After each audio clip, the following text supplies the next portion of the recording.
সরকার আওয়ামী লীগকে বা আওয়ামী লীগ সভানেত্রীকে দুটি প্রস্তাব দিয়েছে, সুনির্দিষ্টভাবে বলছে যে হয় কাতার যান, নয় নতুন আওয়ামী লীগ গড়তে মত দিন। রিফাইন্ড আওয়ামী লীগ কি পরিশুদ্ধ আওয়ামী লীগ? পরিশুদ্ধ আওয়ামী লীগ মানে আওয়ামী লীগের পরিশুদ্ধ নেতা হচ্ছেন শেখ হাসিনা। সজীব ওয়াজেদ জয়ের নাম আসছে, তিনি বলেছেন যে তিনি নিতে আগ্রহী যদি দল দেয়, কিন্তু সেটা কোনো সাড়া পাওয়া যায় নাই। কখনো কখনো সাইমা ওয়াজেদ পুতুলের নাম এসেছে। আওয়ামী লীগকে ঘুরে দাঁড়াতে হলে একমাত্র বিকল্প হচ্ছে শেখ হাসিনার বিকল্প শেখ হাসিনা। দেখ ৭৮ আমি বছর বয়স শেখ হাসিনার বিকল্প আমি যদি শুধুই মাত্র শেখ হাসিনা হন, তাহলে আসলে আপনাদের ভবিষ্যৎ নাই। বঙ্গবন্ধু তনয় শেখ হাসিনা এবং তার পরিবারের বাইরে অন্য কেউ নেতৃত্ব দিয়ে আওয়ামী লীগকে ঐক্যবদ্ধ রাখতে পারবে না। এবং শেখ রেহানার নাম কেন আসে না? সিএসবি নিউজ, মার্কিন যুক্তরাষ্ট্র, তারা কি করছেন সেখানে তো বের হয়ে আসছে যে শেখ হাসিনার বিরুদ্ধে একটি ষড়যন্ত্র হয়েছে। কারা শেখ হাসিনা থেকে ক্ষমতা, শেখ হাসিনার চোখের ইশারা বুঝে আমরা আমাদের দায়িত্ব পালন করতে ব্যর্থ হয়েছি। তো শেখ হাসিনা কেন এই তাদেরকেই রাখলেন যারা বিতর্কিত করছেন তাদের? তখন যদি আমি শেখ হাসিনার ইশারা অনুযায়ী কাজ না করি, আমার এজেন্ডা বাস্তবায়ন করি, এবং শেখ হাসিনা অনেককেই ছুঁড়ে ফেলায় দেয়, সেটা সময়ের অপেক্ষায় লাগে। পতনের 2 বছর হয়ে গেল প্রায়।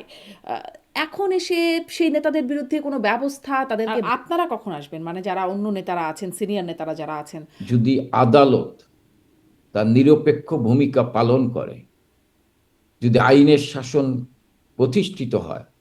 বেগম খালেদা জিয়াকে যখন জেল দেয়া হয় তখনও তাকে জামিন দেয়া হচ্ছিল না, কিন্তু মানে তিনি তো আসলে দেশেই থেকেছেন। তিনি দেশে থেকেছেন, তেনা কিন্তু কেউ মেরে ফেলার পরিকল্পনা করে।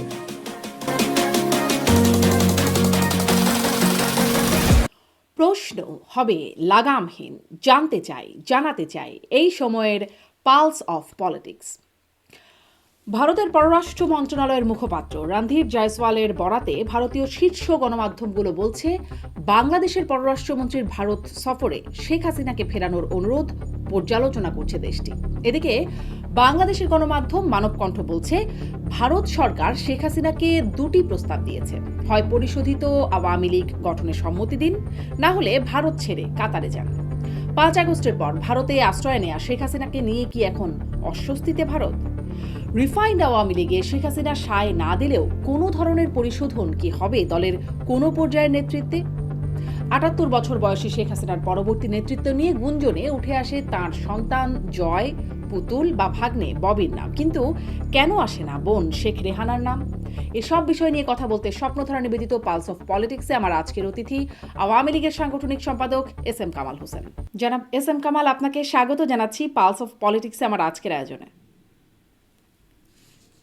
আপনাকে ধন্যবাদ। আপনাকেও ধন্যবাদ, আপনি যুক্ত হয়েছেন। আপনার কাছ থেকে মূলত গণমাধ্যমের অন্তত দুটি প্রতিবেদন নিয়ে কথা বলতে চাই। প্রথমে বলতে চাই যে কিছুক্ষণ আগেই দেখছিলাম যে ভারতীয় গণমাধ্যমগুলোতে, ইন্ডিয়া টুডে, দ্য টেলিগ্রাফের মতো পত্রিকাগুলোতে খবর আসছে যে শেখ হাসিনাকে ফেরাতে বাংলাদেশের পক্ষ থেকে যে অনুরোধ করা হয়েছে, খলিলুর রহমান বাংলাদেশের পররাষ্ট্রমন্ত্রী, তিনি গিয়ে দেখা করেছেন এবং অনুরোধ করেছেন। এর প্রেক্ষিতে রণধীর জয়সওয়ালের বরাতে বলা হচ্ছে যে ভারত জানাচ্ছে বাংলাদেশের অনুরোধ বিবেচনা বা পর্যালোচনা করা হচ্ছে, এক্সামিন শব্দটা ব্যবহার করছে, পর্যালোচনা করা হচ্ছে। এই বিষয়টা আপনাদের জন্য আসলে মানে এটি একটা কেমন ব্যাপার? এতদিন তো ধরেন দীর্ঘদিন ধরেই এই অনুরোধটা করা হচ্ছে, অন্তত সে আওয়ামী লীগ পতনের পর থেকে, কিন্তু এর প্রতিক্রিয়ায় কখনো ভারতের পক্ষ থেকে কিছু আসে নাই। এখন দেখা যাচ্ছে ভারত বলছে এটি পর্যালোচনা করা হচ্ছে। এটি আসলে আপনাদের জন্য কেমন বিষয়টা? দেখেন, ভারত একটি স্বাধীন রাষ্ট্র। ভারত বাংলাদেশের বন্ধু রাষ্ট্র। ভারত শুধু বাংলাদেশের ব্যবসায়িক পার্টনার না, ভারত বাংলাদেশের রাজনৈতিক পার্টনার। আজকে 17 এপ্রিল আমাদের কাছ থেকে বিদায় নিচ্ছে।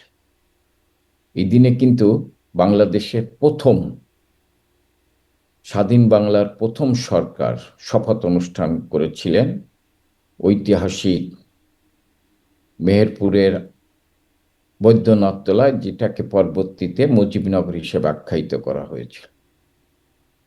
এবং সেদিন বঙ্গবন্ধু পাকিস্তানের কারাগারে বঙ্গবন্ধুকে রাষ্ট্রপতি করে, সৈয়দ নজরুল ইসলামকে উপরাষ্ট্রপতি করে, তাজউদ্দিন সাহেবকে প্রধানমন্ত্রী করে সেদিন স্বাধীন বাংলাদেশের প্রথম সরকার গঠিত হয়েছিল, যে সরকারের নেতৃত্বে পরিচালনায় 9 মাসে শক্তিশালী পাকিস্তানের সশস্ত্র সেনাবাহিনীর বিরুদ্ধে নিরস্ত্র বাঙালি যুদ্ধ করেছিল এবং তার পাশে দাঁড়িয়েছিল ভারত সরকার, ভারতের মানুষ, ভারতের সেনাবাহিনী ও মুক্তিবাহিনীর সাথে মিলে সেদিন যুদ্ধ করে বাংলাদেশকে স্বাধীন করেছিল 1971 সালের 16ই ডিসেম্বর।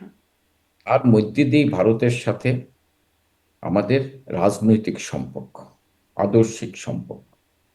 সেই ক্ষেত্রে ভারত, আমি মনে করি, একটি গণতান্ত্রিক দেশ।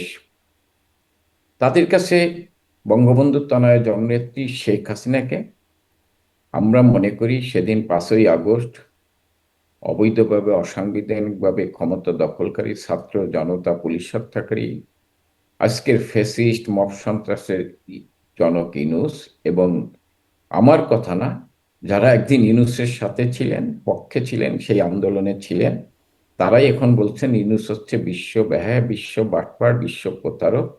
সেই ইউনূস কিন্তু বঙ্গবন্ধু তনয়কে হত্যা করতে চেয়েছিলেন সেদিন 5ই আগস্ট। কিন্তু ভারত সরকার সেদিন তাকে নিরাপদে এনে নিরাপদ জায়গায় তারা তাকে দেখভাল করছেন। আমি মনে করি বাংলাদেশ সরকার যেতে পারে, কিন্তু ভারত যেটা বলেছে, আমি মনে করি তারা বঙ্গবন্ধু তনয় জননেত্রী শেখ হাসিনাকে তাদের একজন রাজনৈতিক বন্ধু হিসাবে আমি মনে করি তাদের নিরাপত্তা দেয়া, আমি মনে করি তারা সেই দায়িত্ব যথার্থ কিন্তু পালন আপনি কি এটা করবে। মনে করেন মানে এই যে যখন ২ দেশের মধ্যে কথা হচ্ছে পররাষ্ট্রমন্ত্রী পর্যায়ে তারা বলছেন সম্পর্ক উন্নয়নে তারা কাজ করছেন, ধীরে, ধীরে সম্পর্ক উন্নয়নে। কিন্তু সম্পর্কের ক্ষেত্রে একটা অস্বস্তির জায়গা হচ্ছে সাবেক প্রধানমন্ত্রী শেখ হাসিনা সেখানে আছেন, যেখানে বাংলাদেশে তিনি মৃত্যুদণ্ডপ্রাপ্ত এবং বাংলাদেশের সরকার থেকে তাকে ফেরানোর অনুরোধ করা হচ্ছে, বারবার ফেরানোর অনুরোধ করা হচ্ছে এবং প্রতিটি আলোচনায় এই বিষয়টা মোটামুটি আসছে। এই যে মানে আওয়ামী লীগ নেত্রী থেকে শুরু করে আওয়ামী লীগের নেতাকর্মীরা ভারতে থাকা তারা যে একটা অস্বস্তির কারণ হয়ে যাচ্ছে কিনা ভারতের জন্য, মানে যেই দেশটি তাদেরকে আশ্রয় দিচ্ছে। আমি মনে করি ভারত এটা মনে করে না যে আওয়ামী লীগ সভানেত্রী বঙ্গবন্ধু তনয় তাদের কাছে মানে তাদের জন্য এটা একটি মানে অস্বস্তিকর অবস্থা, এটা আমি মনে করি না, এবং ভারতও মনে করে না বলে আমার মনে হয়। আচ্ছা, আপনি তাই মনে করছেন। আরেকটা পত্রিকার মানবজমিনে সম্প্রতি যে খবরটি এসেছে সেখানে বলা হচ্ছে যে আম ভারত সরকার আওয়ামী লীগ সভানেত্রীকে ২টি প্রস্তাব দিয়েছে। সুনির্দিষ্টভাবে বলছে যে হয় কাতার যান, নয় নতুন আওয়ামী লীগ গড়তে মত দিন। এই হচ্ছে ২টি প্রস্তাব। আসলে ২টি প্রস্তাব এবং সেই প্রতিবেদনে বলা হচ্ছে ২টি প্রস্তাবই তিনি ভিন্ন কৌশলে উড়িয়ে দিয়েছিলেন। আপনার কাছ থেকে একটু জানতে চাই, যেহেতু আপনারও একদম সরাসরি শেখ হাসিনার সাথে কথা বলবার সুযোগ হয় বা যোগাযোগের সুযোগটা আছে, কি এই প্রস্তাবটার আসলে কীরকম? কী প্রস্তাব গেছে? কার মাধ্যমে প্রস্তাব গেছে? ঠিক কী হয়েছে? শোনেন, ভারত একটি গণতান্ত্রিক দেশ। সেই দেশ মনে করে যে আওয়ামী লীগের মতো একটি ঐতিহাসিক দল, ঐতিহ্যবাহী দল, যে দলের নেতৃত্বে বাংলাদেশ স্বাধীন হয়েছে, সেই দলকে যদি বাংলাদেশের রাজনীতিতে, সেই দল যদি রাজনীতিতে টিকে থাকে, তাহলে অসাম্প্রদায়িক চেতনার বাংলাদেশ থাকবে। এবং আওয়ামী লীগকে টিকে রাখতে হইলে শেখ হাসিনার কোনো বিকল্প নাই। এটা আমি মনে করি ভারতের রাজনৈতিক দল, ভারতের সরকার, ভারতের জনগণ যারা রাজনৈতিকভাবে সচেতন, আমার বিশ্বাস তারা এটা বিশ্বাস করে। শুধু বাংলাদেশের জনগণ বিশ্বাস করে না। কিন্তু আজকে আপনি যে পত্রিকার কথা বলেছেন, আমি মনে করি বাংলাদেশে কিছু কিছু সাংবাদিক আছেন বা সংবাদপত্রের মালিক আছেন, তারা সবসময় বঙ্গবন্ধুর তনয়ের বিরুদ্ধে তারা সবসময় লিখে এসেছেন, সবসময় আলোচনা করেছেন, সবসময় ষড়যন্ত্র করেছেন। কারণ আপনি যেটা বলেছেন যে পরিশুদ্ধ আওয়ামী লীগ করতে চাইতে, পরিশুদ্ধ লোক তো বাংলাদেশে আমি মনে করি 2জন লোক হচ্ছে বাংলাদেশের রাজনীতিতে পরিশুদ্ধ। একজন হচ্ছেন বঙ্গবন্ধু শেখ মুজিব, যিনি একজন পরিশুদ্ধ রাজনীতিবিদ ছিলেন, যার চিন্তা চেতনায় ছিল বাংলাদেশ বাঙালি। তিনি নিজের স্ত্রী সন্তানদের চাইতো বাংলাদেশ বাঙালিকে বেশি ভালোবাসতেন। একটু অনেক উদাহরণ দেওয়া যাবে, হ্যাঁ, কিন্তু আপনিও তাকে দিয়ে তো আর এখন আওয়ামী লীগ গঠন করা আমি সম্ভব না। আমি বলে হুম, আমি না আমি মনে করি আর একজন হচ্ছে শেখ হাসিনা, হুম। যে চিন্তা চেতনায় বাংলাদেশ বাঙালিকে নিয়ে ভাবে। এবং আজকে প্রমাণ হয়েছে শেখ হাসিনা যদি বাংলাদেশ বাঙালিকে নিয়ে না ভাবতো তাহলে শেখ হাসিনার প্রধানমন্ত্রিত্ব চলে যেত না, শেখ হাসিনা ক্ষমতার থেকে সরে যেত না। আজকে কিন্তু এই সেইটা প্রমাণটা প্রমাণিত আপনাদের কাছে হয়েছে। হয়েছে, আর কার কাছে হলো প্রমাণটা? না না, এটা প্রমাণিত হয়েছে সব বাংলাদেশের মানুষের কাছে।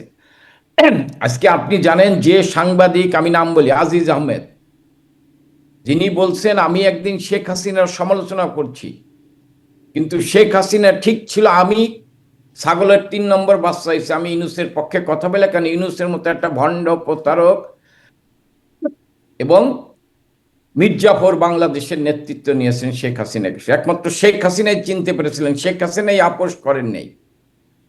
এটা আমার কথা না, আজিজ সাহেবকে আপনিও চেনেন। আজকে আনিস আলমগীরের মতো লোক তারাও বলছেন, আজকে গোলাম মওলা রনির মতো তারাও করছেন, সে কিন্তু আওয়ামী লীগ করে না। না, সবাই বাংলাদেশের সবাই আসলে আপনার কথার এতটুকু ঠিক। আমার অনুষ্ঠানেও তারা বলছেন ডক্টর মোহাম্মদ ইউনূসের অনেক সমালোচনা হচ্ছে, আপনি যে শব্দগুলো ব্যবহার করছেন সেই শব্দগুলো তারা ব্যবহার করছেন, কিন্তু শেখ হাসিনা পরিশুদ্ধ এই বিষয়টা তো তারা বলছেন না, মানে প্রমাণিত আমি হলো না। শেখ হাসিনা আমি শেখ হাসিনা পরিশুদ্ধ কেন আমি আপনাকে বলি। আজকে আপনার সিএসবি নিউজ, মার্কিন যুক্তরাষ্ট্র, তারা কি করছেন সেখানে তো বের হয়ে আসছে যে শেখ হাসিনার বিরুদ্ধে একটি ষড়যন্ত্র হয়েছে, কারা শেখ হাসিনা থেকে ক্ষমতা থেকে সরানোর চেষ্টা করেছেন, কেন করেছেন। হ্যাঁ, 15 বছর ক্ষমতায় ছিল। আজকে আপনি বলেন, আজকে যখন কি আপনি এই যে হামের টিকা দিতে পারতেছে না, তখন ওই সাধারণ মানুষ শেখ হাসিনার কথা স্মরণ করছেন। কারণ শেখ হাসিনা শতকরা 90 ভাগ শিশুকে টিকাদান দিয়ে এসেছেন। এবং আপনি জানেন, তখন আপনি একজন পতিতদশা সঞ্চালক ছিলেন এবং আপনি দেখেছেন তখন যে করোনার সময় যে মহামারী আকারে ধেয়ে এসেছিল, অনেকেই বলেছেন 1 কোটি লোক মারা যাবে। শেখ হাসিনা বিনা পয়সায় করোনার টিকা সংগ্রহ করে মানুষকে দেওয়ার চেষ্টা করেছেন এবং দিয়েছেন। এবং সেই সময় ইউক্রেন রাশিয়ার যুদ্ধ হয়েছে, সেই সময় বলা হয়েছিল তেলের সংকট হবে, বিদ্যুতের ঘাটতি হবে। সেই সময় সেই ক্রাইসিস হয়, মানুষের কষ্ট হয়েছে, করোনার সময় মানুষের কষ্ট হয়েছে, কিন্তু সেই ক্রাইসিস তিনি দক্ষতার সাথে মোকাবেলা করেছেন। এটা শেখ হাসিনা করেছেন। এবং 24 সালে যখন শেখ হাসিনা ক্ষমতা থেকে চলে আসে, তখন স্বাস্থ্য খাতে টাকা ছিল 42,407 কোটি টাকা। জি। আজকে এই 1.5 বছর বা 18 মাসে একটি মানে এই টিকাদান কর্মসূচি অব্যাহত রাখতে পারেন নাই। আমি মনে করি আজকে প্রায় 300-র বেশি শিশু মারা গিয়েছেন হাসপাতালগুলোতে, আহাজারি আত্মনাদ বাবা মার। আজকে তো আমি মনে করি এই সরকার যদি এই শিশু হত্যার দায় দায়িত্ব থেকে এড়াতে চায়, তাহলে তো ইউনূসের বিচার করা উচিত। আজকে শেখ হাসিনাই জি, মানুষ আজকে আপনি উপলব্ধি আসলে করছেন এরকম শেখ হাসিনা। সমালোচনা, সরকার দায়িত্বে ছিল, আপনি এই সমালোচনা অনেক কিছুই করতেই পারেন এই ডক্টর ইউনূস সরকারের বিরুদ্ধে, এবং এখন আসলে সেই সমালোচনাগুলো হচ্ছেও। কিন্তু আমি সেই রাজনৈতিক জায়গাটাতে আসলে কথা বলতে চাই যে ভারতের সংবাদপত্রের প্রতিবেদন বা বাংলাদেশের যে প্রতিবেদন, আপনি বলছেন মানে শেখ হাসিনার বিরুদ্ধে ষড়যন্ত্র করে বাংলাদেশের কিছু সাংবাদিক বা কিছু গণমাধ্যম। এখন এই প্রতিবেদন প্রকাশের আপনি কি তাহলে অস্বীকার করছেন যে ভারত এরকম কোনো প্রস্তাব দেয়নি? আমি মনে করি এরকম কোনো প্রস্তাব দেয়নি ভারত। আমি মনে করি এরকম কোনো প্রস্তাব ভারত দেয়নি। আপনি কি মনে করছেন নাকি আপনি জানেন আসলে বিষয়টা? না, আমি মনে করি, আচ্ছা, আচ্ছা। আমি মনে করি, আমি বিশ্বাস করি যে ভারত এই এই ধরনের কোনো প্রস্তাব দেয়নি। কারণ আওয়ামী লীগকে সুসংগঠিত করতে হলে, আওয়ামী লীগকে ঘুরে দাঁড়াতে হলে একমাত্র বিকল্প হচ্ছে শেখ হাসিনার বিকল্প শেখ হাসিনা। দেখেন শেখ আজকে হাসিনার আওয়ামী ৭৮ বছর লীগের বয়স, বারবার আসলে এই প্রসঙ্গটা আসে, আমি পুরনো প্রসঙ্গ। আমি ৭৮ আমি বছর বয়স, আটা- শেখ হাসিনার বিকল্প আমি যদি শুধুই মাত্র শেখ হাসিনা হন, তাহলে আসলে আপনাদের ভবিষ্যৎ নাই, আমি ফুল স্টপ, আমাদের শেখ ভবিষ্যৎ হাসিনাতেই। আমি আমি আমি না, শেখ হাসিনাতে পুলিশ স্টাফ না। শেখ হাসিনা যাকে নির্ধারিত করবে তিনিই হবেন ভবিষ্যতের নেতা। এখানে এস এম কামাল কিন্তু কোনো পরিহার মানে দলের জন্য অপরিহার্য না। আমি আপনাকে বলি, আপনি বলতে পারেন আওয়ামী লীগের সময় এই হয়েছে, আওয়ামী লীগের সময় যতটুকু বিতর্কিত হয়েছি বা সাংগঠনিক দুর্বলতা হয়েছে এটা আমার কারণে হয়েছে।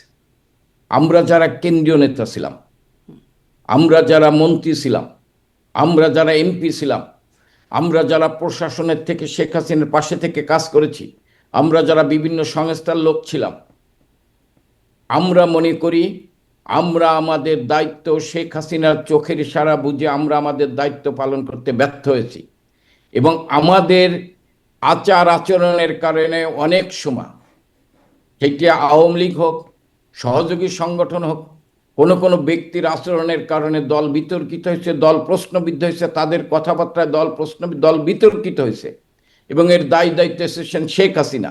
আর শেখ হাসিনা 24 ঘন্টা 19 ঘন্টা পরিশ্রম করছেন দেশকে নিয়ে, দেশের মানুষকে নিয়ে, দলের কর্মীদের নিয়ে। কিন্তু তার এবং দায়িত্ব আপনি বলছেন যে শুধু মানে নেতা কর্মীদের, এমপি মন্ত্রী যারা ছিলেন আপনার আশেপাশে তাদের, কিন্তু শেখ হাসিনা কেন এই তাদেরকেই রাখলেন যারা বিতর্কিত করছেন তাদেরকে? মানে শেখ হাসিনা একজন দক্ষ নেত্রী আপনারা বলছেন, তাহলে এই দক্ষতার সাথে তিনি কি নেতৃত্বটা হ্যান্ডেল করেন নাই? মানে শেখ হাসিনা আমাকে যখন আওয়ামী লীগের সাংগঠনিক সম্পাদক করেছেন, আমার ত্যাগ দেখেই, দলের প্রতি আমার দায়িত্ব কর্তব্য দেখেই করেছেন। আমি যখন দায়িত্ব পেয়েছি তখন যদি আমি শেখ হাসিনার ইশারা অনুযায়ী কাজ না করি, আমার এজেন্ডা বাস্তবায়ন করি, এবং শেখ হাসিনা অনেককেই ছুঁড়ে ফেলায় দেয়, সেটা সময়ের অপেক্ষায় লাগে। আজকে আপনি যেটা বলছেন যে হ্যাঁ শেখ হাসিনা একটি দক্ষ সংগঠক, দক্ষ, সে কি এইগুলো দেখছে এবং সে পর্যায়ক্রমে কিন্তু এইগুলোকে যারা এইগুলো করে ধীরে ধীরে কিন্তু তাদেরকে বাদ দেয়। একটু বেশি সময় কি আমি নিয়ে মনে করি ফেলছেন যে আমি মানে না আমি না পুরোটাকে বাদ আমি দিতে হলো? আমি যদি আপনাকে না এই প্রশ্নটা করি জনাব এস এম কামাল হোসেন, যে মানে আপনি বলছেন যে আসলে দায় কেন্দ্রীয় নেতা, মন্ত্রী, এমপি তাদের, বা যারা শেখ হাসিনার আশেপাশে ছিলেন তাদের দায়। এখন আচ্ছা সময় নিচ্ছেন, এখন তো এতদিনে এসে অনেক কিছু বুঝে যাবার কথা। পতনেরও 2 বছর হয়ে গেল প্রায়। এখন এসে সেই নেতাদের বিরুদ্ধে কোনো ব্যবস্থা, তাদেরকে বাদ দেওয়া, এখানেও কোনো রিফাইন করা মানে পরিশুদ্ধ করা নেতাকর্মীদের মধ্যে আমাদের সেরকম কিছু শোনেন, দেখা আমি যাচ্ছে না? আপনার হ্যাঁ না, আমাদের দলের নেতৃত্বের পরিবর্তন হয় সম্মেলনের মধ্যে দিয়ে। আমাদের কিন্তু প্রতি 3 বছর অন্তর অন্তর সম্মেলন হয়ে, প্রতি 3 বছর অন্তর অন্তর আওয়ামী লীগের জাতীয় সম্মেলন হতো এবং সেই সম্মেলনের মধ্যে দিয়ে নেতৃত্বের পরিবর্তন হতো। ধরেন আমি সাংগঠনিক সম্পাদক ছিলাম, আমাকে আমার কাজে যদি হ্যাঁ আমি যদি বিতর্কিত কোনো কাজ করে থাকি, আমাকে বাদ দিয়ে আরেকজনকে আনতাম সম্মেলনের মাধ্যমে। তো সম্মেলন পর্যন্ত কিন্তু বঙ্গবন্ধু তারা অপেক্ষা করে, উনি কাউকে বাদ দিতে চাইলেও কিন্তু সম্মেলনের আগে বাদ দেন না, যদি সে কোনো বড় অপরাধ না করে থাকে। তা আমাদের জাতীয় সম্মেলনের মধ্যে দিয়েই আমরা যারা সাংগঠনিক কর্মকাণ্ড করতে ব্যর্থ হয়েছি, বা আমরা যারা ধরেন এমপি মন্ত্রী ছিলাম, আমরা যারা জেলার দায়িত্বে ছিলাম, আমরা যারা উপজেলার দায়িত্বে ছিলাম, আমাদের কর্মকাণ্ডের দলের যে ভাবমূর্তি ক্ষুণ্ণ হয়েছে, যদি এইটু হয়ে থাকে বিতর্ক হইতে, উনি পর্যায়ক্রমে তাদেরকে সেইখান থেকে সম্মেলনের মাধ্যমেই বাদ দিতেন। কিন্তু উনি যাকে এনেছেন তিনি কিন্তু ত্যাগী দুঃসময়ের কর্মী এনেছেন। আমরা হয়তো দায়িত্ব পাওয়ার পর আমরা আমাদের এজেন্ডা বাস্তবায়ন করেছি, একটু হতে পারে, কিন্তু আপনি আজকে তৃণমূলের কর্মীদের কাছে কিন্তু আমি অপরিহার্য না, এটা বাস্তবতা। তৃণমূলের কর্মীদের কাছে শেখ হাসিনা হচ্ছে অপরিহার্য। এরকম অনেকবার চেষ্টা করা হয়েছে, দেন শেখ হাসিনা তো রাজনীতিতে আসতে চাননি। আমি যদি এখন আপনি যেহেতু তুলেন অতীতে যেতে 81 সালে যখন শেখ হাসিনা আওয়ামী লীগের সভাপতি হন, এটা শেখ হাসিনা চাননি। তৃণমূলের কর্মীরা সেদিন আওয়ামী লীগের ভিতর যে বিভেদ, যে দ্বন্দ্ব, আওয়ামী লীগের নেতৃত্ব যখন ঘুরে দাঁড়াতে পারতেছেন, আওয়ামী লীগ যখন ব্র্যাকেট বন্দী হয়ে গিয়েছেন, তখন কিন্তু তৃণমূলের কর্মীদের আহ্বানে সাড়া দিয়ে বঙ্গবন্ধু তারা আওয়ামী লীগের সভাপতি হইতে ইচ্ছা প্রকাশ করেছেন, হয়েছে। এখন শেখ এবং হাসিনা অপরিহার্য, শেখ হাসিনা 1 নম্বর নেত্রী, কিন্তু তারপর কি দল গঠনে, তারপর মানে মানে দলের কাজ করতে এখন গুরুত্বপূর্ণ নেতা কারা? ওবায়দুল কাদের যেমন এখন অনেকটাই আমি আমি অসুস্থ হয়ে বাইরে আছেন, সিনের না বাইরে অনেকটাই। জি। না না, দল গঠনের এখন যারা দলের বিভিন্ন পর্যায়ে দায়িত্ব আছে তাদেরকেই উনি নির্দেশনা দিচ্ছেন দলকে গোছানোর জন্য। তাদের মাধ্যমে দল গোছানোর মধ্যে দিয়েই উনি দলকে আবার দরকার জাতীয় সম্মেলনের মাধ্যমে আগামী দিনে আমরা যদি ঘুরে দাঁড়াতে পারি, আমাদের কাজ উপর যে অবৈধভাবে অসাংবিধানিকভাবে আওয়ামী লীগের উপর যে নিষেধাজ্ঞা দেওয়া হয়েছে, সেই নিষেধাজ্ঞা প্রত্যাহারের মধ্যে দিয়ে আমরা আমাদের দলের কর্মকাণ্ড স্বাভাবিক পরিচালনা করতে, তখন সম্মেলনের মধ্যে দিয়েই নেতৃত্ব অনেকেই বাদ যাবে, নতুন নেতৃত্ব আপনাদের আসবে, সম্মেলন তরুণ কবে হবে? এই পরিস্থিতিতে সম্মেলন সম্মেলন- হবে কবে? আমরা সম্মেলন হয়তো ধরেন আমাদের কার্যক্রম যখন নিষেধাজ্ঞা যখন প্রত্যাহার হয়ে যাবে, তখন আমরা সাংগঠনিকভাবে আমাদের তার মানে এই কর্মকাণ্ড করি। বড় সময়টা জুড়ে এই নেতারাই, যাদেরকে আপনি বলছেন তাদের হয়তো দক্ষতার অভাব আছে, তারা হয়তো বিতর্কিত কর্মকাণ্ড করেছেন, মানে তারাই থাকবেন দায়িত্বে। না, আপনি একটা দল কিন্তু বছরের পর বছর সম্মেলন করে না। বাংলাদেশের কোনো রাজনৈতিক দল, ছোট ছোট দলও কিন্তু সম্মেলন ঠিক মতো করে না। একমাত্র রাজনৈতিক দল বাংলাদেশ আওয়ামী লীগ প্রতি বছর সম্মেলন করে, প্রতি 3 বছর অন্তর অন্তর। একমাত্র রাজনৈতিক দল। আজকে যারা ক্ষমতা আছে তাদের জাতীয় সম্মেলন কবে হয়েছে তারা বলতে পারবে কিনা সন্দেহ। কিন্তু সম্মেলন করে এমন এমন নেতা মানে বাছাই করে করলো যারা আসলে বিতর্কিত বা নিজ এজেন্ডা বাস্তবায়নের কারণে না পুরো না, বাছাই দলকে আমি বিতর্কিত আমি করে আপনার দিল। আমি আপনার বলছি যে সবাই তো বিতর্কিত না, কিন্তু হয়তো কাউকে এই বিতর্কিত করা নেতা বা হয়েছে। কেন্দ্রীয় নেতা বা নেতা নির্বাচনের ক্ষেত্রে অনেকখানি আপনাদের আচ্ছা, বাণিজ্য আমি হয়। আপনার আমি এটা একটা কি একটা প্রশ্ন বড় কারণ? জি। আমি একটা প্রশ্ন করি। বিএনপি 2001 থেকে 2006 সাল পর্যন্ত ক্ষমতায় ছিল। বিএনপির নেতাদের নামে বিভিন্ন অভিযোগ ছিল। বিএনপির নেতাদের নামে দুর্নীতির অভিযোগ ছিল না। বিএনপির সাবেক যিনি প্রধানমন্ত্রী তার নামে, আজকে যিনি তারেক জিয়া, তার নামেই তো বিভিন্ন অভিযোগ ছিল, ছিল না? তার নামে তো বিভিন্ন অভিযোগ ছিল। বিএনপির আমলে 5 বছর দুর্নীতিতে চ্যাম্পিয়ন হয়েছেন। বিএনপির আমলে যখন বিএনপি মানে ক্ষমতায় ছিল আপনাদের তখন, ধারাবাহিকতা থেকে শুরু করে আর কি, আপনাদের আমলে না চ্যাম্পিয়ন আমাদের হওয়া শুরু। ধারাবাহিক, আমাদের ধারাবাহিকতা না। আপনি আমাদের আমলে বিদ্যুতের দাবিতে কোনো কৃষককে গুলি করে হত্যা করা হয়নি, কোনো মানুষ বিদ্যুতের দাবিতে রাস্তায় নামে নেই। আমাদের আমলে সারের দাবিতে কোনো কৃষক এই কিন্তু তুলনাটাই রাস্তায় এখন নামেনি। না যাই, কারণ এরকম তুলনা করলে অনেক ছোট ছোট অনেক বিষয়ে না, ছোট আপনি তো বড়। আপনার তুলনা করেন। আমার আমার আমি বলি না যে আমরা একেবারে সবকিছুর ঊর্ধ্বে, আমাদেরও ভুল ত্রুটি আছে, আমাদেরও ভুল ত্রুটি আছে, আমাদেরও দোষ আপনি খুঁজে পাবেন। কিন্তু কিছু কিছু বিষয় আছে যেগুলো দেখেন, আমাদের আমলে বিদ্যুতের দাবিতে, আমি আবারও বলছি, কৃষকরা বিদ্যুৎ সারের দাবিতে রাস্তায় নামেনি। সারের জননেত্রী শেখ হাসিনা 17,000 কোটি টাকা ভর্তুকি দিচ্ছেন, এটি শেখ হাসিনা দিচ্ছেন। আমাদের আমলে যে মানে যখন সংকট দেখা দিচ্ছে, ক্রাইসিস দেখা দিচ্ছে, তখন যে মানুষের দুধের নহর বয়ে গেছে এটা বলবো না, কিন্তু মানুষ যাতে না খেয়ে থাকে এই ব্যবস্থা গ্রহণ করেছেন বঙ্গবন্ধু কন্যা আচ্ছা, শেখ হাসিনা। এই যে আমি মানে আসি যে নিশ্চয়ই আপনি আপনাদের আমলের অনেক সাফল্য দেখাতে পারবেন, আবার অনেক শুধু ব্যর্থতাই না, অপরাধ দেখানোর সুযোগ আছে। হ্যাঁ, ফলে সেটা ওইদিকে হতে না পারে। গিয়ে আমি আসলে এটা এটা একটু আপনার কাছে জানতে চাই, তাহলে রিফাইন্ড আওয়ামী লীগের বিষয়ে মানে নেত্রীর সায় নাই, কিন্তু রিফাইন্ড আওয়ামী লীগের একটা প্রচেষ্টার ব্যাপারে যেটি শোনা যায়, বিশেষ করে নাম উঠছে সাবের হোসেন চৌধুরী, শিরিন শারমিন চৌধুরী, তাদের ক্ষেত্রে প্রক্রিয়াটাও দেখেন একই রকম হলো। তাদের বাকি নেতাদেরকে গ্রেপ্তার করা হচ্ছে, তারা জেলেই পড়ছে, তাদের আর বের হবার সুযোগ হচ্ছে না, খুব একটা নজির দেখা যাচ্ছে না, কিন্তু তাদের ক্ষেত্রে একই রকম পরিণতি। দুজনকেই মানে বিশেষ সময় ধরা হলো এবং জামিনে তারা বেরিয়ে আসলেন খুব দ্রুত। তাদের নাম আসছে রিফাইন্ড আওয়ামী লীগের ক্ষেত্রে। আসলে বিষয়টা কি চলছে? আমি আপনার বলি, রিফাইন্ড আওয়ামী লীগের ব্যাপারে নেত্রী শেখ হাসিনার সাই নাই, এটা আমি মনে করি এই আপনার এই বক্তব্যটা ঠিক না। সায় আছে তাহলে? না, রিফাইন্ড আওয়ামী লীগ বলতেই তো কিছু নাই। আওয়ামী লীগ তো শেখ হাসিনা। তৃণমূলের কর্মীরা বিশ্বাস করে শেখ হাসিনা। রিফাইন্ড আওয়ামী লীগ কি পরিশুদ্ধ আওয়ামী লীগ? পরিশুদ্ধ আওয়ামী লীগ মানে আওয়ামী লীগের পরিশুদ্ধ নেতা হচ্ছেন শেখ হাসিনা, এবং তৃণমূলের কর্মীরা বিশ্বাস করে। আমি এস এম কামাল না। আর আপনি এই কারণে মনে করি যে রিফাইন্ড আওয়ামী লীগের ব্যাপারে শেখ হাসিনার সাই নাই, শেখ হাসিনার মানে অনুমতি দেয় নেই। রিফাইন্ড মানেই তো মানে পরিশুদ্ধ আওয়ামী লীগ খুঁজলে তাকে শেখ হাসিনা হচ্ছে পরিশুদ্ধ।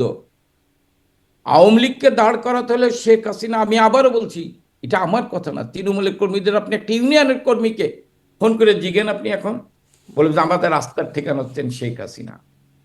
আমাকে বললে আমি তো দ্বিধাদ্বন্দ্ব করব, আমার মতো নেতাদের, যদিও সামনে কিছু বলবেন, হ্যাঁ আছে এরকম, কিন্তু তৃণমূলের কর্মীরা যারা হচ্ছে আওয়ামী লীগের মূল শক্তি, তারা কিন্তু তাদেরকে ফোন করে জিজ্ঞেন যে আপনার মূল শক্তিকে, আপনার আস্থা কি, বলবে শেখ হাসিনা। আর আপনি যে দুইজনের নাম করেছেন আমি মনে করি তারা আমাদের দলের নেতা, একজন স্পিকার ছিলেন, একজন মন্ত্রী ছিলেন, দুজনই একজন মানে যোগ্য, দক্ষ। আমরা আমাদের সহযোদ্ধা, আমরা মনে করি জননেত্রী শেখ হাসিনার নেতৃত্বে আওয়ামী লীগকে পুনর্গঠন করার ক্ষেত্রে তারাও গুরুত্বপূর্ণ ভূমিকা রাখবে। এবং তারা তো বলে নেই যে আমরা রিফাইন্ড আওয়ামী লীগ করবো, কিন্তু তারা তো তাদের বলে নেই। ক্ষেত্রে বিশেষ বিবেচনাটা আসছে কোত্থেকে? মানে বাকি আমি কারোর জামিন এই হচ্ছে না। এই জবাবটা তারা দুইজন দিতে পারে। তাদেরকে তো আমার জিজ্ঞাসা করার দৃষ্টি সুযোগ হচ্ছে না। আপনার কি হ্যাঁ, মনে হয় না, এই জবাবটা আমার আমার আপনারা তো যেটা কি মনে হয় ধারণা করতে পারেন হচ্ছেটা কি আসলে? আমার যেটা মনে হয়, ধরেন সাবের হোসেন চৌধুরী আইপি এর চেয়ারম্যান ছিলেন, হয়তো ইউনূস মনে করছে তাকে ধরে রাখলে আন্তর্জাতিকভাবে তাদের, এমনিই তো তা আন্তর্জাতিকভাবে তারা, জাতীয় আন্তর্জাতিকভাবে তারা কি এটা সবাই জানে, এই কারণে দিতে পারে। শিরীন শারমিন চৌধুরী স্পিকার, একজন নারী, এবং তিনিও কমনওয়েলথের পার্লামেন্টের চেয়ারপারসন ছিলেন, এইসব বিবেচনা করে দিতে পারে।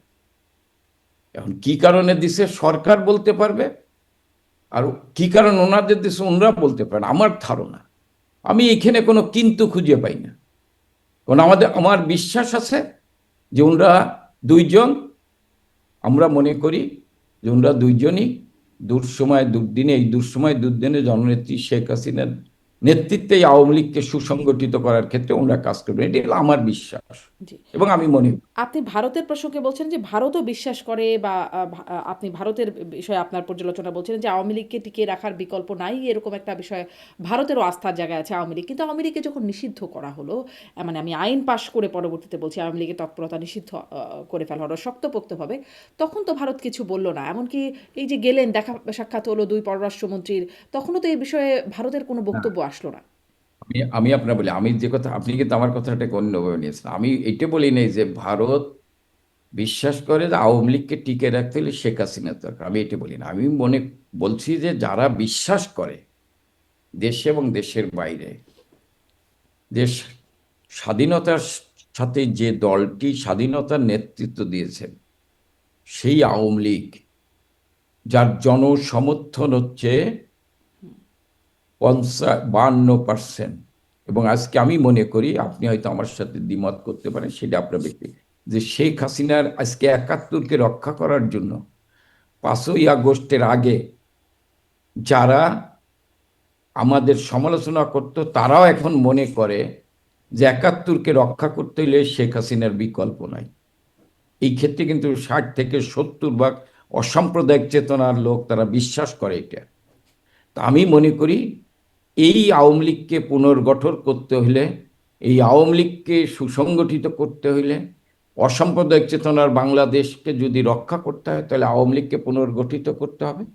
আওয়ামী লীগের আওয়ামী লীগের উপর যে অবৈধভাবে অসাংবিধানিক নিষেধাজ্ঞা, সেটা প্রত্যাহার করতে হবে। এবং শেখ হাসিনা ছাড়া এই আওয়ামী লীগকে কেউ পুনর্গঠিত করতে পারবে না। হ্যাঁ, কিন্তু আওয়ামী এই লীগকে যে বড় একটা রাজনৈতিক দল, ঐতিহ্যবাহী রাজনৈতিক দল, এত সমর্থনের রাজনৈতিক দল, তাদের উপর নিষেধাজ্ঞা আসলো, কেউ টু শব্দও করলো না।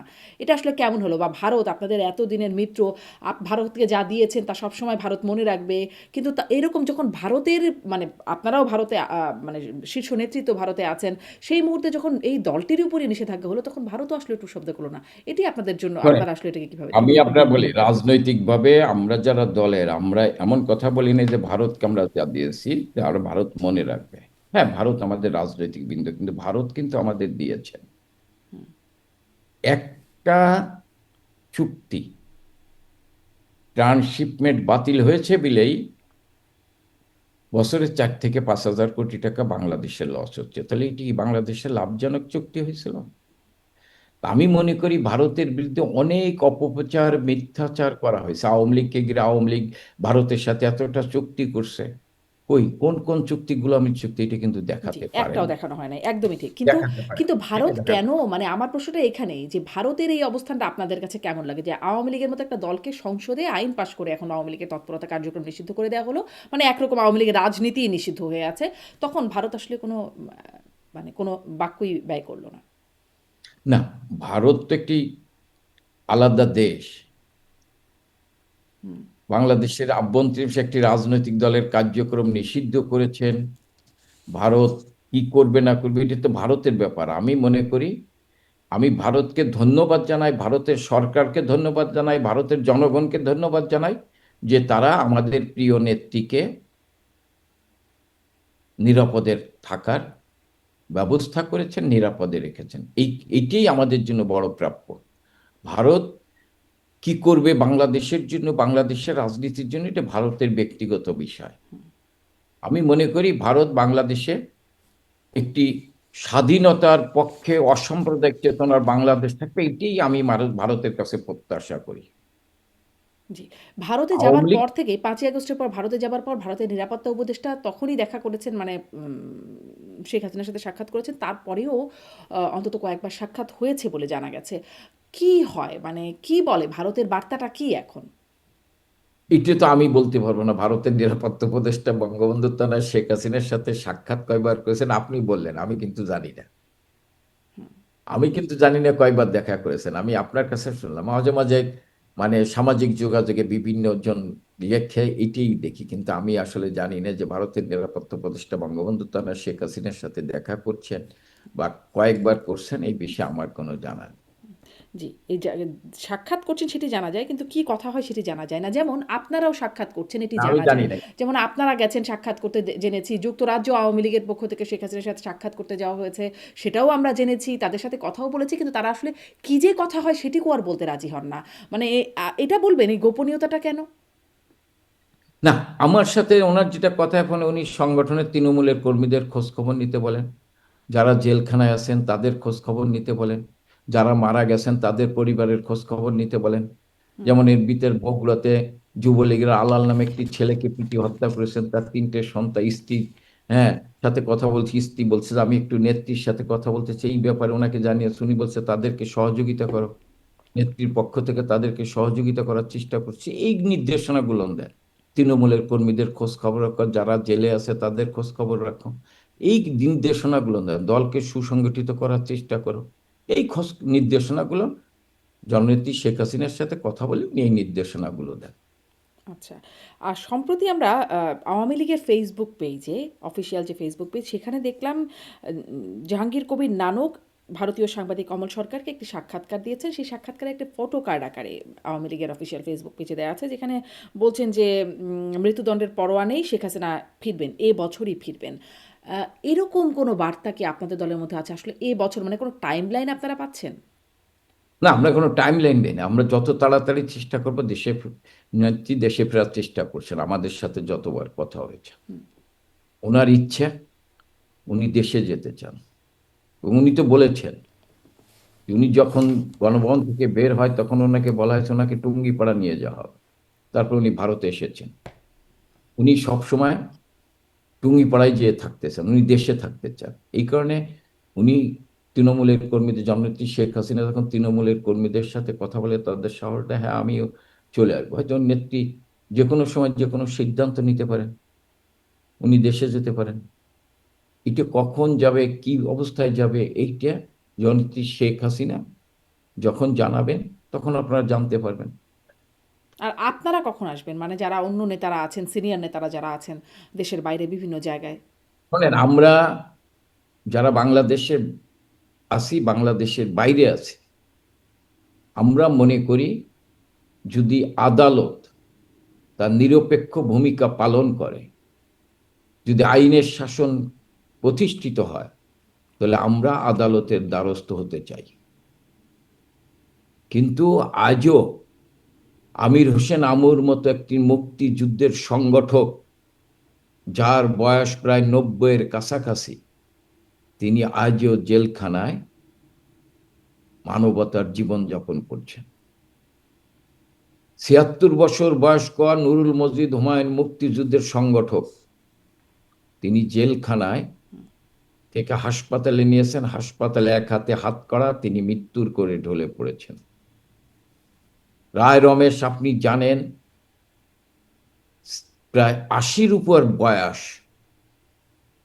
তিনিও জেলখানায় মারা গিয়েছেন। আরো অনেকেই গিয়েছেন, কিন্তু আমি এই বয়স্ক লোকগুলোর কথা বললাম। অনেকেই জেলখানায় আছেন, রাশেদ খান মেনন, হাসানুল হক ইনু, শাহজাহান খান, অনেক ডক্টর রাজ্জাক, ফারুক খান সাহেবের মতো লোক জেলখানায় আছেন, মানবতার জীবন যাপন করছে। তাদেরকে আজকে প্রায় 2 বছর তাদেরকে গ্রেপ্তার করে জেলখানায় রাখা হয়েছে। তাদেরকে যখন আদালত বেল দিতে পারছে না, আমির হোসেন আমর মতো লোক গুলি করে মানুষ হত্যা করেছেন, তাদেরকে যখন বেল দিচ্ছে না, তখন আমি এই অন্ধকারে পালিয়ে থাকা ছাড়া, আপনি যে বলেন যে আমরা কেন প্রকাশ্যে আসি না, আমরা আদালতে শরণাপন্ন হতে চাই। আপনি যে বিভিন্ন আমরা তুলনা করছিলেন, ধরেন বেগম খালেদা জিয়াকে যখন জেল দেয়া হয় তখনও তাকে জামিন দেয়া হচ্ছিল না। কিন্তু মানে তিনি তো আসলে দেশেই থেকেছেন। মানে সেই তুলনাটা তিনি যদি দেশে করেন। থেকেছেন, আমি বলছি তিনি দেশে থেকেছেন, তেনার কিন্তু কেউ মেরে ফেলার পরিকল্পনা করেনি। তিনি দেশে থেকেছেন এবং তিনাকে বাসায় থাকার ব্যবস্থা করেছেন, এবং সাথে একটি কাজের মেয়ে ছিলেন, আপনি জানেন। কিন্তু বঙ্গবন্ধু তাকে তো জেলে রাখুক, কিন্তু তাকে তো মেরে ফেলার পরিকল্পনা করা হয়েছিল। এটা তো 5ই আগস্টের পর বিভিন্ন জনের কথাবার্তা আপনি শুনেছেন যে তাদের পরিকল্পনা কি ছিল। তারা শেখ হাসিনাকে হত্যা করার উদ্দেশ্যেই গণভবনকে তারা আক্রমণ করেছিল, এবং কারা কারা ষড়যন্ত্রের সাথে জড়িত আজকে তো তা আপনি প্রকাশিত হয়েছেন, কারা, কারা যেটা আমরাও ষড়যন্ত্রের সাথে বিশ্বাস জড়িত করি। ছিল? মানে কারা আমি আপনি দেখলাম যেখানে আমি আমি আপনি তো দেখছেন, আমি এইগুলো এই সময় এই যে সিএসবি নিউজে তো বের হয়ে আসছে কারা কত টাকা দিয়েছেন। তা আমি মনে করি যে হ্যাঁ, আপনি বলতে পারেন, কিন্তু খালেদা জিয়াকে কিন্তু তার বাসায় থাকার ব্যবস্থা করা হয়েছিল, তার সাথে কাজের মেয়ে ছিল। আর শেখ হাসিনাকে তো হত্যা করার জন্যই হামলা করা হয়েছিল। আচ্ছা। শেখ হাসিনা 1/11-তে 1 বছর আপনি কারাবন্দী ছিলেন না? সেখানেও কিন্তু তাকে স্লো পয়জন দিয়ে হত্যা করার চেষ্টা করা হয়েছিল। এই একই অভিযোগ এখন বেগম জিয়ার মানে নেতাকর্মীরাও করেন যে আপনাদের সময় তাকেও স্লো পয়জনিং করার চেষ্টা করা হয়েছে। দেখেন, যদি স্লো পয়জন করা হইতো তাহলে বেগম খালেদা জিয়া তো বেঁচে থাকতেন, আল্লাহ ওনাকে বেঁচতে নসিব করুক। বে শেখ হাসিনাও বেঁচে আছেন। হ্যাঁ, শেখ হাসিনা বেঁচে আছে, কিন্তু সেদিন স্লো পয়জন শেখ হাসিনাকে দেয়নি, কিন্তু চেষ্টা করা হয়েছে। আপনি একটি সাধারণ মানুষও বলবে যে শেখ হাসিনার, আমি কাউকে কারোর সাথে তুলনা করি না, কিন্তু শেখ হাসিনার প্রতি যেভাবে তাকে হত্যা করার জন্য ষড়যন্ত্র করা, এটা কিন্তু বেগম খালেদা জিয়ার জন্য করা হয় না। হ্যাঁ, বেগম খালেদা জিয়ার সাথে আমাদের রাজনৈতিক প্রতিযোগিতা ছিল, রাজনৈতিক প্রতিপক্ষ ছিল, কিন্তু বিএনপির বাইরেও কিছু শক্তি আছে যারা শেখ হাসিনাকে হত্যা করতে চায়,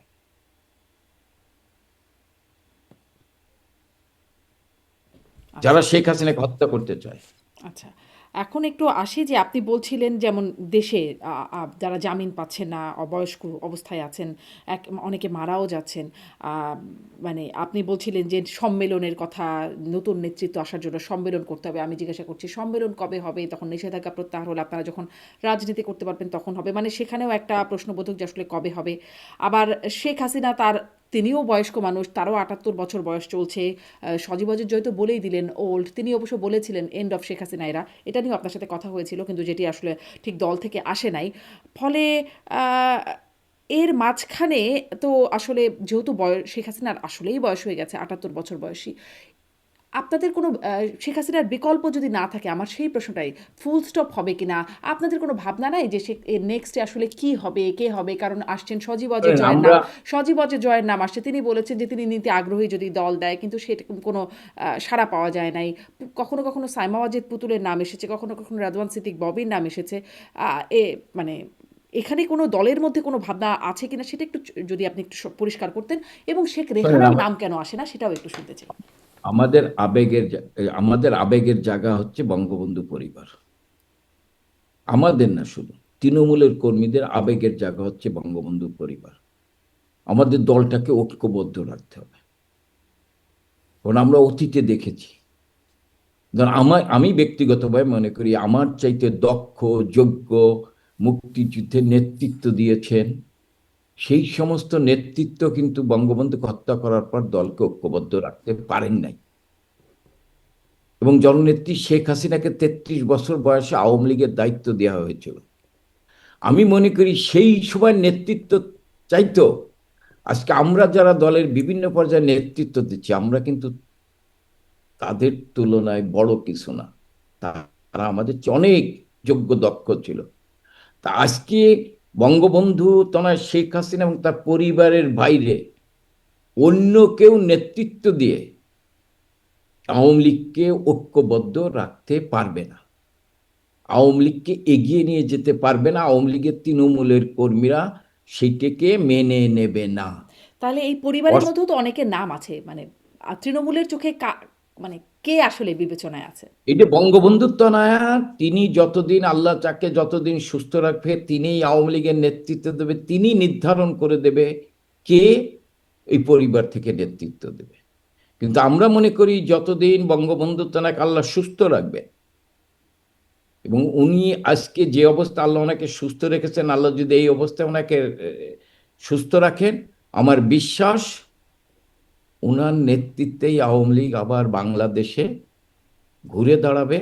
আবার এই দুঃশাসন অপশাসন জঙ্গিদের হাত থেকে বাংলার মানুষকে উনি মুক্তি করবে। জি, জনাব এস এম কামাল, আপনাকে ধন্যবাদ। আসলে অনিশ্চয়তার অনেকগুলো জায়গা দেখা যাচ্ছে যেখানে এখনো আপনারা নিশ্চিত হয়ে ওঠেন নাই, বা হয়তো সময়ে আপনারা নিশ্চিত হতে পারবেন বলে আমরা জানলাম। আমরা আমরা আমাদের নিশ্চয়তা আছে, আমরা অনিশ্চয়তার ভিতর নাই। না, ধরেন আমাদের পরবর্তী নেতা পথ, কে হবেন, সম্মেলন পরবর্তী কবে নেতার হবে, নিষেধাজ্ঞা কবে উঠবে, দেশে কবে ফিরবেন। পরবর্তী নেতা আমাদের আমাদের নেত্রী ঠিক করে দেবেন, আওয়ামী লীগের কর্মীরা তার পক্ষেই কাজ করবেন। জি, নিশ্চয়ই। অনেক ধন্যবাদ জনাব এস এম কামাল। আবার নিশ্চয়ই তখনও কথা হবে যখন আসলে নেতৃত্ব, পরবর্তী নেতৃত্ব আপনাদের ঠিক হবে। অনেক ধন্যবাদ যুক্ত হবার জন্য। অনেক ধন্যবাদ আপনাকে জি, আমাকে সংযোগ করার জন্য। ধন্যবাদ দর্শক এতক্ষণ সাথে থাকার জন্য।